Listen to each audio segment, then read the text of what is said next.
Puan. Waalaikumsalam. Tuan Haji ada di rumah?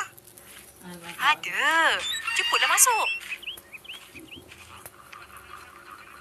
Tuan Haji. Apa khabar? Oh, Samad. Baik. Duduk. Tak apa. Saya kejap je ni. Saya datang nak bagi belacan ni. Wah, terima kasih. Sedapnya bau.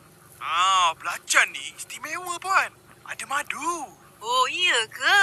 Ui, mesti sedap ni. Okeylah, Tuan Haji. Saya nak pergi tengok projek ni. Assalamualaikum. Waalaikumsalam.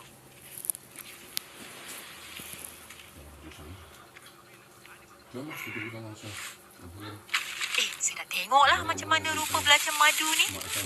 Banyaknya. Apa ni? Awak ada janji apa-apa ke dengan dia? Tak ada. Habis tu ni apa? Bayar hantar balik. Cegah rasuah, tanggungjawab bersama.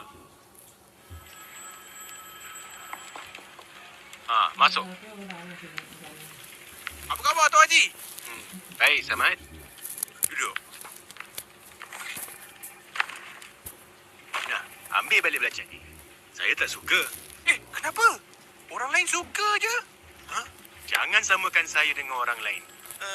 Tapi, Tuan Haji. Dah.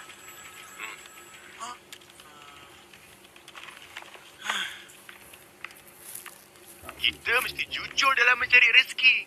Jauhi budaya rasuah. Ingat,